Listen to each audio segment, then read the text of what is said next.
So, yun po guys, yan magandang araw po ulit sa lahat. So, another topic po yung pag-uusapan po natin sa video po na ito.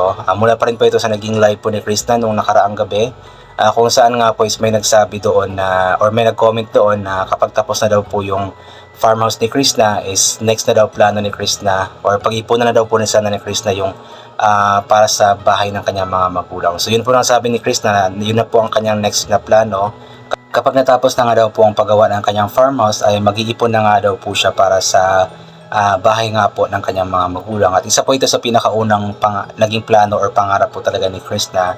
Sabi niya dati na gusto nga po niyang mapagawaan ng sariling bahay ang kanyang mga magulang. Pero parang bibili pa po yata siya ng isa pang lupa kung saan nga po doon ipapatayo ang bahay po ng kanyang mga magulang. So I believe sa Damilag pa rin po ito.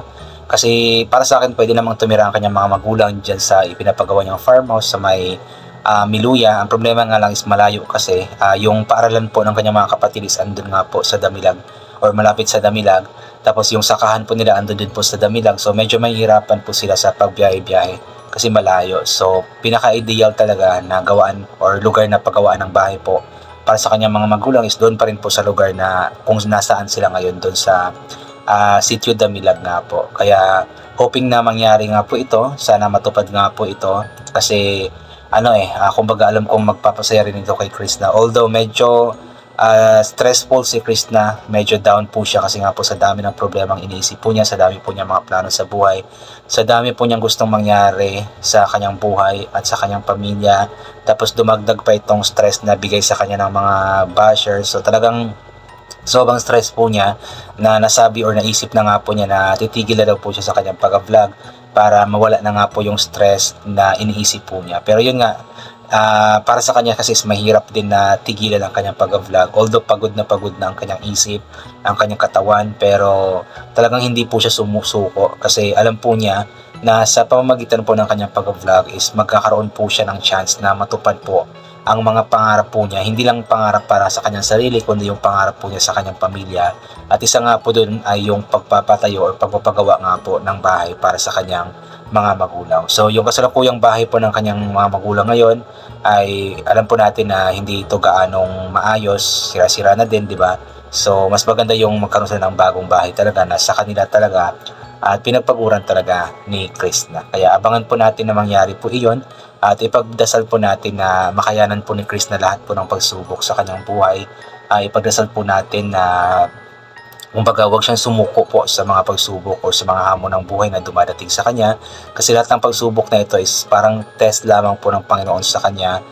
Tinetest po kung gaano siya katatag, kung gaano siya katapang na lumaban sa hamon ng buhay at tinetest din po dito kumbaga kung gaano din po katatag yung kanyang paniniwala sa Panginoon kasi lahat ng pangarap o lahat ng pagsubok na dumarating po sa ating buhay is talagang plano ng Panginoon at ibinibigay niya ito sa atin kasi alam po niya na ito guys, namatay yung ilaw. Ayun guys, pasensya na po, namatay po yung ilaw. So anyway po, yun nga po yung mga plano po sa kanyang buhay. Alam po matutupad po lahat ng iyon at ipag-pray po natin. Kumbaga makakatulong po tayo kay Krishna na matupad po yung mga pangarap po na ito sa pamamagitan po ng pagsuporta sa kanya. Yung panonood ng mga videos po niya, hindi pag-skip ng ads ay malaking bagay na po iyon para makatulong po tayo sa kanya. Kaya patuloy po tayong sumuporta, wag po tayong sumuko sa pagsuporta sa panonood po ng mga vlogs po niya. Para nang sa ganon is kumbaga magbibigay din po ito ng encouragement kay Krishna, especially yung pagbibigay po ng magagandang comments sa kanya ay magbibigay po ito ng encouragement sa kanya para ipagpatuloy po ang kanyang ginagawa po sa kanyang buhay. At yung pangarap po niya na magkaroon ng bahay ang kanyang pamilya, ang kanyang mga magulang, so alam kong matutupad po iyon kasi napakasipag naman po niya at alam kong mas lalo pa siya magsisipag. Pero kung hindi na po talaga kaya ni Krishna yung talagang kailangan niya mag-relax, so sana bigyan din po niya ng time ang kanyang sarili na makapag-relax kasi importante rin po sa atin yung makapag-relax kasi the more na na-stress po ang ating isip, the more na nagkakaroon po kasi tayo ng sakit-sakit kasi yung stress po isa po sa reason kung bakit na-trigger po ang iba't ibang klase ng mga sakit. So sana bigyan din po ni Krishna ng time ang kanyang sarili na makapagpahinga kung kaya po niyang gawin po iyon.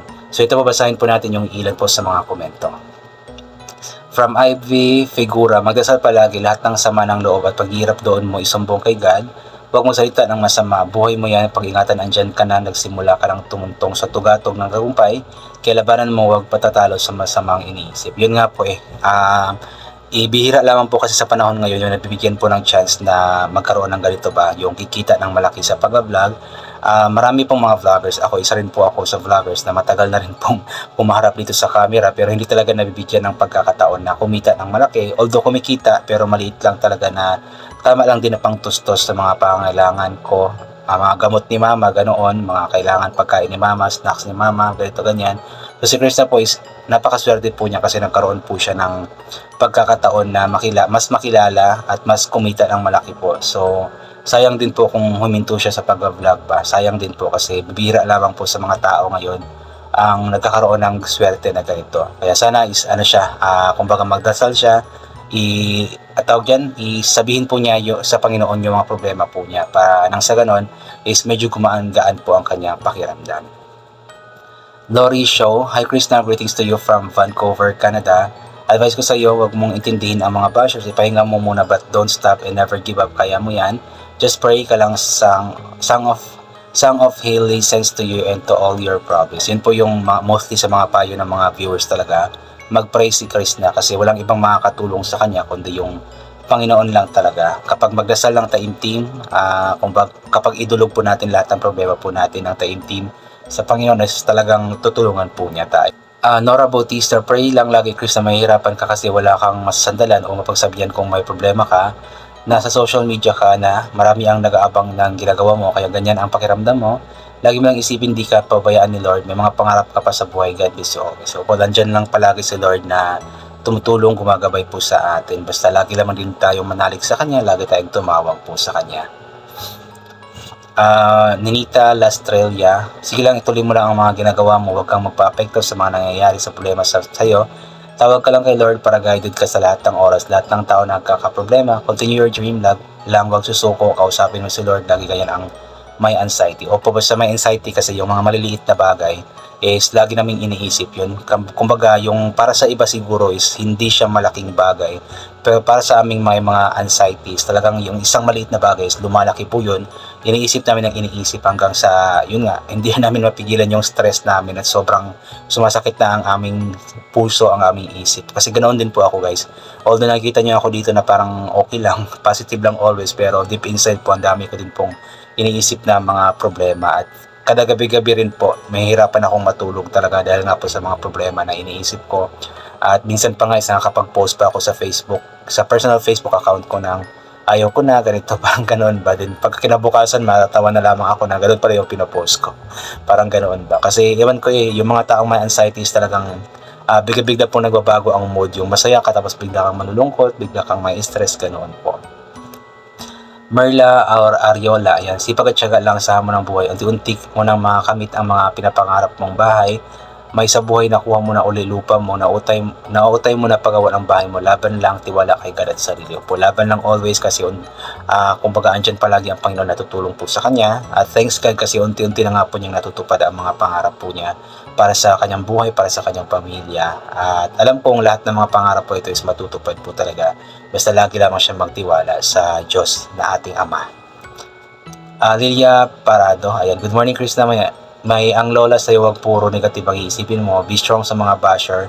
Kung hinto ka sa pag-vlog, paano na mga pangarap mo sa buhay, sa family mo, tigit sa lahat ang kinabukasan mo. At wag mong sinasabi na wag ka na lang mag-birthday, bagkus ipasalamat mo kay dahil nadagdagan ng isang taon ng edad. At sa susunod pang pasalamat ka kay Lord sa binigay sa'yo na opportunity ang pag-vlog dahil kay Sir Paul. Kaya wag mong isipin masyadong mga basher, bagkus ipasalamat mo ang dumarating na biyaya. Payo ka ito bilang lola mo, appreciate mo lahat ng dumarating, pati mga nagmamahal sa'yo, pati mga basher kasi dahil sa kanila, ibinibless ka ni Lord. Ayan. So yun, I think hanggang dito na lamang po muna itong gagawin ko na reaction video. So God bless po and bye for now po.